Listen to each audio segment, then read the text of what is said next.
नमस्कार दोस्तों, स्वागत है आपका इवनिंग रिपोर्ट में। और आज मार्केट का दिन काफी टेढ़ा मेढ़ा था और कई सारी घटनाएं हुई। इसकी वजह से मार्केट में एक बड़ी फॉल आपने क्लोजिंग बेसिस पे देखी, क्योंकि एमएससीआई का रीबैलेंसिंग भी था, मॉनसून का आउटलुक खराब था, कई सारी घटनाक्रम हुए। इसकी वजह से मार्केट काफी नीचे जाके बंद होने में क्या कहे कामयाब तो नहीं हुआ, लेकिन नीचे रहा। चलिए देखते हैं बिग पिक्चर क्या बनती है। तो market closed sharply lower today as early gains were wiped out in the final hour of MSCI balancing took place. Total outflow of rupees 8,000 crores likely. अभी जो फाइनल हमें पता नहीं क्या रिपोर्ट आएगी, बट ऐसा अनुमान है कि बहुत सारी रिबैलेंसिंग जो मई में हुई थी उसका आज आखिरी दिन था, तो वहां पे फर्क पड़ा। मॉनसून का आउटलुक भी वीक आया है। 90% लॉन्ग टर्म एवरेजेस दिए गए हैं, जो कि कम होते हैं। 96 बेटर माना जाता है, एवरेज बेस्ट माना जाता है, लेकिन 90 खराब माना जाता है, तो उसकी वजह से भी ब्रॉड बेस असर था। अकेला मात्र आईटी सेक्टर था, which was alone the bright spot for much of the day, though its early stage partially fizzled out by the close. वहां पे भी नरमी आई and approximately 6 lakh crores of investors wealth was wiped out during the session. 6 lakh crore रुपए साफ हो गए investors के। जबकि रुपये में आज बहुत शानदार रिकवरी हुई है 0.85% की, और 94-95 पे रुपया आके टिका हुआ है डॉलर के अगेंस्ट। और ब्रेंट भी $90 पे आ गया है। उसके बावजूद अब आप दोष केवल रिबैलेंसिंग को दें या मॉनसून आउटलुक को दें या अलग अलग रीजन्स में, लेकिन एक बड़ा कारण था कि मार्केट में फॉल आई। चलिए डिटेल में देखते हैं। यहाँ पे लगभग 350-400 पॉइंट करीब, एक समय तो मतलब काफी ऊपर 400 से ऊपर गया था, लेकिन बाद में थोड़ा सा ठीक हुआ, लेकिन फिर भी 360 पॉइंट की फॉल हुई है। 23,547 पे बंद हुआ है। 24,000 से अब काफी नीचे आ गया है। निफ्टी 500 में भी देखिए आप, बैंक निफ्टी में देखिए, mid cap, small cap, micro cap, Nifty next 50, जो भी आप देखें इंडेक्स, सब में तगड़ी गिरावट थी, क्योंकि ब्रॉड बेस्ड इसका असर देखने को मिला और विक्स 8% ऊपर उछल गया। चार्टिकली आप देखेंगे तो आखिरी घंटे में शार्प फॉल आई है। तो ये फॉल जो आपको एग्जैक्टली दिख रही है इंट्राडे में खड़ी लाइन लाल लोन की, ये एमएससीआई रिबैलेंसिंग की वजह से, क्योंकि दिग्गजों में बहुत ज्यादा रिबैलेंसिंग हुई है। भारती, एचडीएफसी, आरआईएल, इन तमाम स्टॉक्स में हुई है, तो उसका असर देखने को मिला। लेकिन बहुत बड़े पैमाने पर जब रिबैलेंसिंग होती है, कुछ मिड कैप स्टॉक इंक्लूजन में आते हैं, कुछ और, तो काफी कुछ उठापटक ऊपर नीचे होती है। इसीलिए बहुत सारे लोग ये मान रहे हैं कि फ्राइडे को मार्केट में एक रिकवरी आ सकती है। और अगर आप बिग पिक्चर देखें तो यार देखो, क्रूड भी नीचे था, 90 पे आ गया ब्रेंट, रुपया ऑलमोस्ट 85 पैसा रिकवर हो गया है। और खाड़ी से भी कोई बुरी खबर नहीं आई, वहां पे भी वही माहौल बना हुआ है कि साइन हो सकती डील। फिर भी मार्केट गिरा, तो दो रीजन है। एक तो ये एमएससीआई वाला था, जो आखिरी घंटे में आप देख रहे हैं, लेकिन जो सुबह से गिर रहा था वो भी तो था। उसका एक बड़ा रीजन मॉनसून आउटलुक था। काफी कमजोर मॉनसून आउटलुक है, क्योंकि ये एल नीनो का सुपर एल नीनो है। ये एक्स्ट्रा हीट पूरे देश में ही आप लोग महसूस ही कर रहे होंगे। इससे खेती किसानी पे काफी फर्क पड़ेगा। और मॉनसून हमारे मार्केट के लिए बहुत इंपॉर्टेंट होता है, चाहे वो ऑटो सेक्टर हो, एफएमसीजी हो, रियल एस्टेट हो, या तमाम सेक्टर्स पे इम्पैक्ट आता है उसका।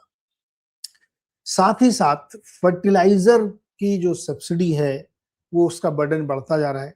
सरकार कितना बेयर करेगी पता नहीं। तो काफी कुछ डाइसी पिक्चर थी, इसलिए broad based sell off market में हमने देखा। बैंक निफ्टी का चार्ट भी आप देखेंगे तो बिल्कुल एग्जैक्टली वैसा ही था, क्योंकि बड़े इंडेक्स में, बड़े स्टॉक्स में काफी बड़ी बिकवाली यहाँ पे देखी गई। तो ड्रैगर्स है, किसने मार्केट को नीचे खींचा? देखिए, HDFC bank, RIL, ICICI, Bharti, MNM, Bajaj finance, Tata steel. तो कुछ में ये एमएससीआई वाला रिबैलेंसिंग का असर था, कुछ मॉनसून का असर था। फिर नेक्स्ट वीक फ्राइडे को आरबीआई की पॉलिसी भी है और जीडीपी का नंबर भी आएगा। एक सरप्राइजिंग फैक्टर था कि जीडीपी नंबर आ जाना चाहिए था, लेकिन अब वो आ रहा है 5 तारीख को। क्योंकि जनरली ये होता है, मतलब लगातार ऐसा ही होता था कि जब क्वार्टर खत्म होता है, उसके बाद दूसरा महीना जो होता है उसके आखिरी दिन को आता है, लास्ट वर्किंग डे को। तो अप्रैल पूरा निकल गया, मई का आखिरी वर्किंग डे है आज। आज आना चाहिए था, लेकिन आज नहीं आया जीडीपी का नंबर, वो आएगा 5 को।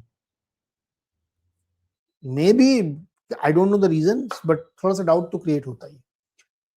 तो खैर ये पुलर्स एंड ड्रैगर्स थे। और कुछ इंडाइसेस देखिए तो एग्जैक्टली साफ दिख रहा है कि आखिरी घंटे में एचडीएफसी बैंक में शार्प फॉल, उसके बाद नीचे से कुछ बाइंग, इस होप में कि भाई चलो बैलेंसिंग हो गई, अब निपट गया, अब देखते हैं मंडे को क्या होता है। तो ओवरऑल जो हमारा एमएससीआई का जो हमारा वेट है इंडिया का, वो 0.3% कम हो गया है। तो उसकी वजह से 7-8 हजार करोड़ की आउटफ्लो की बात की जा रही है। ब्रोकरेज ऐसा ही बोल रहे हैं, एग्जैक्ट फिगर हमें भी नहीं पता है। आरआईएल में देखिए आप, थ्रू आउट द डे सुबह से गिरना शुरू हुआ और अंत तक गिरता रहा। बाद में एक आखिरी बड़ी कैंडल आपको दिख रही होगी। तो अब सारा दिन गिरता है तो लोग अपनी पोजीशन कवर करते हैं, तो वो कवरिंग की पोजीशन यहाँ पे दिख रही है। और एग्जैक्टली आईसीआईसी बैंक में भी आपको यही तस्वीर दिखेगी, इवन भारतीय में भी आपको यही एग्जैक्टली पैटर्न दिखेगा यहाँ। तो ये तस्वीर साफ साफ दिख रही है कि यहाँ पे वीकनेस का संबंध था। एडवांस डिक्लाइन में आप देखेंगे तो चूंकि मार्केट 350 पॉइंट निफ्टी गिरा है, तो एग्जैक्टली आपको वैसा ही दिख रहा है, काफी खराब एडवांस डिक्लाइन है। एक बात मैं यहाँ कहना चाहता हूँ, देखिए एमएससीआई के सरमत्थे सब फोड़ा जा रहा है, एक रीजन वो है, निश्चित तौर पे है। लेकिन अगर आप डीपली जाके देखेंगे तो बहुत सारे ऐसे स्टॉक भी पिटे हैं जो किसी न किसी वजह से काफी चल रहे थे, जिनके नतीजे नहीं अच्छे आए, जिनके आउटलुक खराब थे, ये जहां काफी प्रॉफिट बना था वहां भी प्रॉफिट बुकिंग हुई है आज। तो केवल एमएससीआई को ही दोष देना ठीक नहीं है। MSCI one of the big reason, okay, but उसके अलावा जो आउटलुक डिम दिख रहा है वो भी एक बड़ा कारण था। इसलिए ब्रॉड बेस्ड सेल ऑफ था, डिस्पाइट कि आपके आज सारे मैक्रो पॉइंट्स पॉजिटिव थे। तो अब इसको मतलब ये मान लीजिए कि मंडे को शायद थोड़ी बहुत रिकवरी हो जाए, बट ये जो चार्ट आप देख रहे हैं इसमें HDFC bank, ICICI bank, Bajaj finance, axis, Kotak, मतलब क्या कुछ भी आपको इसमें दिख रहा है ग्रीन। एलएनटी थोड़ा सा एक बड़े में आपको हल्का सा रेड दिख रहा होगा, एक थोड़ा बहुत कहीं कहीं पे, ग्रेज भी बहुत कम है, ज्यादातर लाल या पिंक।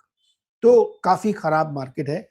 मोस्ट इंपॉर्टेंट फैक्टर ये है कि जब हम लोग एक बार वापस निफ्टी पे चलते हैं तो ज्यादा समझ में आएगा कि व्हाट आई वांट टू से।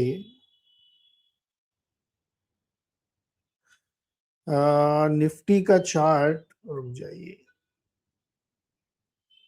यस, देखिए 360 पॉइंट की गिरावट से निफ्टी आ गया 23,547, 23,800 इसका बहुत इंपॉर्टेंट लेवल था।